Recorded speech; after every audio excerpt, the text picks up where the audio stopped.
Good morning, good morning. Hope you all had a lovely weekend. It's 11:02, better get started. So, a couple things before we dive into today's class. One thing that I didn't make very clear last week, and I'm going to make much more clear today.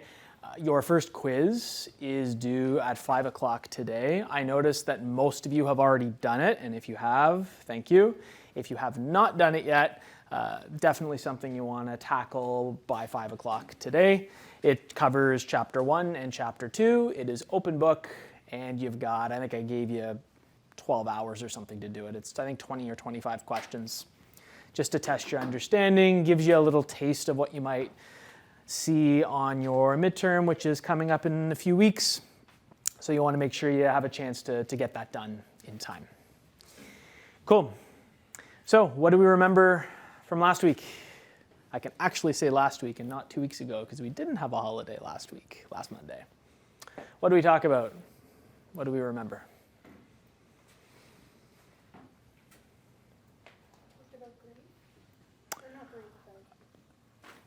We did. That did come up. In what context, though? So you're right. Why did we talk about grief? What was it linked to? Meaning and purpose. Yes. Yeah. So chapter 2 last week was all about meaning and purpose. Does anybody remember how we defined meaning last week in simple terms?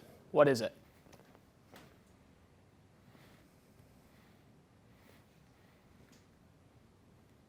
What is meaning? Something that has value. Excellent. Yeah, so the way that I like to remember and I like to conceptualize meaning is I say meaning equals value. So something that is valuable. And then you could ask yourself the question, well, what is valuable?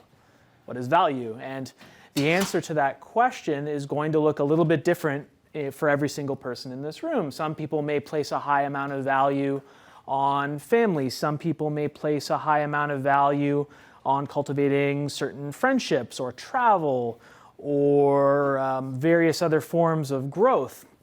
Again, it's going to look a little bit different for every single person. But at the end of the day, meaning equals value. That's step one. So what's purpose then? How does purpose relate to meaning? If meaning's the value, what's purpose? Yeah. Yeah, to an extent, for sure. Yeah, definitely. So purpose essentially represents not just the why, but also the how. So for example, if you place a high amount of value on, say, family, for example, your purpose gives you that reason for doing the things you do to gain more value or build on that meaning, to grow your family, perhaps, or to form stronger, closer bonds with some of your family members. That's where purpose comes in. So when you're doing something, especially something that you might not really enjoy or something that's a bit tedious or something that's annoying, that purpose helps you build towards creating more value, essentially. So that helps push you through, especially when times are more difficult and a little bit of resilience is required. Nice. Anything else we remember? That was the big piece from last week. Anything else comes to mind in terms of topics?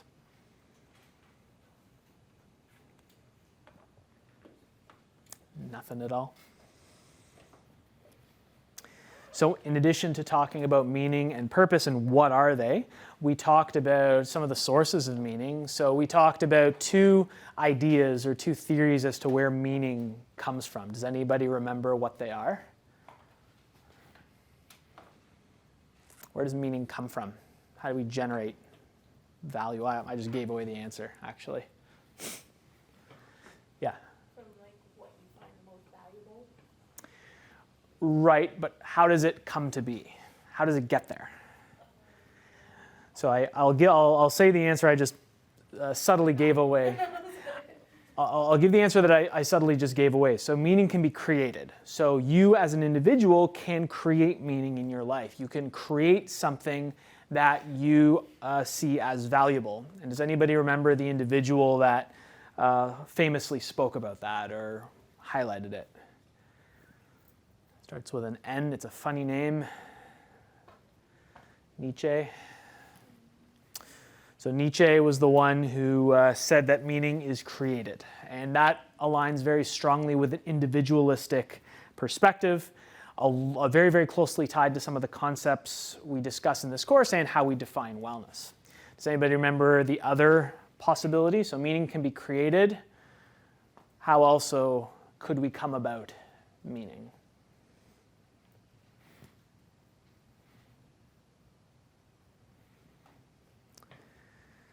Can be discovered.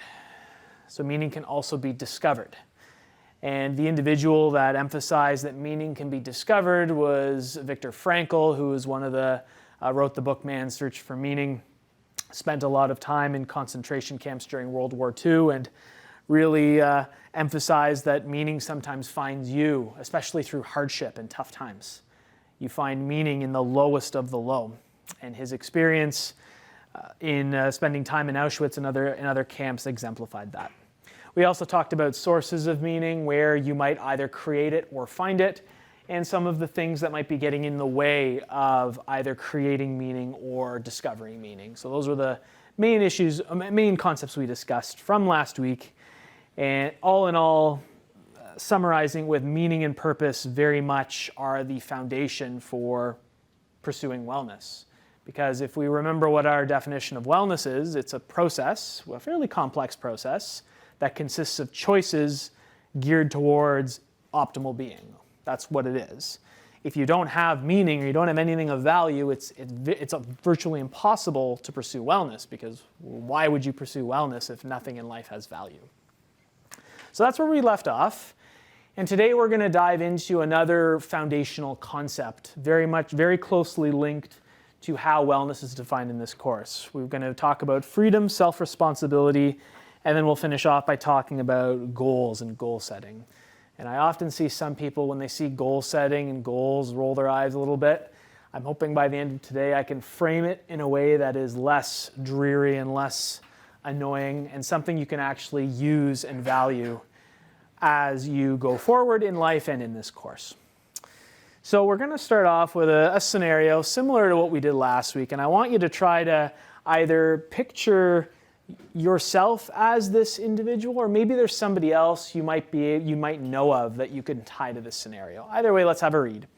So you've always been a good student, earning top grades throughout high school with minimal effort. You remember how teachers would praise your work, even use your projects as examples. And so when you start off your first year of post-secondary school, you assume it'll be more of the same. You stick to what's worked, skim through readings, glance over lecture slides, don't really participate too much, because again, why would you? You work whatever you did in high school, it got you here. So if it ain't broke, why fix it, right? So then you fast forward to your midterm exam scores. You get your midterm results back. You failed one of your exams and you barely passed the others. And you are thinking to yourself, how the heck did this happen? This can't possibly be your fault. I mean, you were a really strong student in high school. You did everything that you did in high school to get you to where you are now, and now you're faced with a situation that you've never seen before. And your immediate thought process could be, it's got to be something else. There has to be some mistake. It's probably the professors or the teachers. The lectures were dry. I couldn't really follow along. What was on the exam wasn't even mentioned in class. Then maybe you shift a little bit of the blame towards your peers, saying, why you ended up doing most of the work. They didn't really help you. People were forming study groups. Why weren't you invited? Shouldn't somebody have at least thought to include you in this process if everybody else is doing so well? That doesn't seem fair. And then that doesn't even include your mental health. With a new semester, a new school, a new program, the anxiety and the stress can be overwhelming. And it's not just related to school tasks. There's also all of the other things in your life that are going on right now that are adding more weight and more fuel to your anxiety and stress and worry. And nobody checked in on you. They just left you to be. I mean, it's like nobody's really trying to understand what you're going through. So the conclusion of all of this, the conclusion as to why your midterm exam scores were so low, it's because things are rigged against you. It has nothing to do with hard work because you did work hard. And it's all about, favoritism. Some people are found ways to cheat or game the system. Regardless of what the explanation is or what the answer is, it's completely out of your control. There's nothing you can do about it. So you stay stuck, frustrated, discouraged, resentful, convinced that no matter what you do, things just won't get better. So this is a very specific scenario geared towards school, but a lot of the concepts and ideas that are pulled from here you can apply in many different situations in life, particularly this last sentence. Out of your control, so because things are out of your control, or so many things are out of your control, it leads to frustration, discouragement, resentfulness, pretty much many emotions that aren't really nice, and things just aren't going to get better. So using that last sentence, that things are largely out of your control, why bother trying, why bother doing anything about it? Do you know somebody that, I'll give you the QR if you want to hop on, do you know somebody who might act or react this way to things not going the way they should, whether it's midterm exam grades or anything for that matter? When they have a plan, they think things are going to go great, and they end up reacting this way. So I got 4 options. We'll see if anybody wants to hop on. Looks like some of you have already. And it looks like the majority are leaning to yes to an extent or yes absolutely, with one individual saying nope, not at all. And if that's you, good for you. It's not easy to not know somebody yourself that would fit this bill of basically catastrophizing things when news gets rough. So why are we talking about this? What does this have to do with wellness? That's the big question. We ask before every class. First, you're going to probably get sick of me doing this. Let's define what wellness is. So in this course, we define wellness. It's a process involving choices geared towards optimal being. I've bolded part of this definition. These choices are not just voluntary, but they are deliberate. We purposely make these choices each time. And when we make certain choices, certain voluntary and deliberate choices, things sometimes go well. We end up with a really positive outcome. And it's super easy to take credit for things when they go well, right? I mean, think about it. When's the last time you did something, you chose to do something, you made a plan, you executed your plan, you got what you wanted? How did you feel? How'd you feel when things went the way they should? Give me something. Good. What else? You felt good? Any other feelings that come to mind or thoughts? Powerful? Sure. Yeah. What else? Satisfied. Yeah, definitely. Those are all good feelings. I'm sure if you think about good, powerful, and satisfying, those are 3 feelings that most of us would probably say, yeah, I'd like to feel that way. That's great. What about when things don't go the way we think they will? What happens when we make these choices and then all of a sudden you get negative outcomes? Then what? What's your natural reaction to that? Be honest. You have a plan, you say this is what I'm going to do and it's going to lead to this outcome. And you do that plan and all of a sudden not only do you not get that outcome, you get something way worse than you expected. What's your natural inclination? Yeah. You feel discouraged for sure. Yeah. You're thinking what's going on? This sucks. What else? Do you have your hand up? Oh no, you're just eating. Okay. Anything else? Yeah. I'm actually a bit happy. Happy? Really? Why do you say that? It's just something that you laugh about when something doesn't go your way. Well, you just laugh about it? Okay. That's interesting. That's a very light way of looking at it. Good for you. I'm sure many of us wish we could do that. That's not an easy thing to do. Does anybody immediately think to yourselves, why did this happen? Like what happened? Who messed up my plans? Maybe? No? It's not easy to have something not go your way and immediately think, who threw a wrench into my plans or what threw a wrench into my plans. It's very much human nature, deep down, whether you want to admit it or not, to at least partially deflect responsibility for what's happened. And that is very much against this idea of wellness. It's about taking deliberate and voluntary choices, not just when things are going well, but when also things are not going well.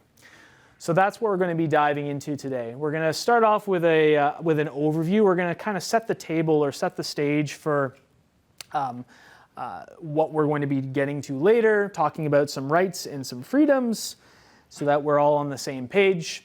We're also going to talk a little bit about this idea of victim mentality, which in today's day and age is unfortunately still very much occurring, and explain why this kind of mentality, we're going to first explain what it is, and then explain why this type of mentality is directly contradictory to wellness as it's defined in this class. Then we're going to talk about the concepts of proactivity and reactivity. And then we're going to dive into some work by Stephen Covey. Has anybody ever heard of Covey before? Stephen Covey? Yeah? Yeah, he's done a lot of great work. He has published many books. Definitely highly recommend reading one of them if you have a chance. We are going to take a snippet from one of his books and talk about it because it's very closely related to what we are going to be discussing in this chapter.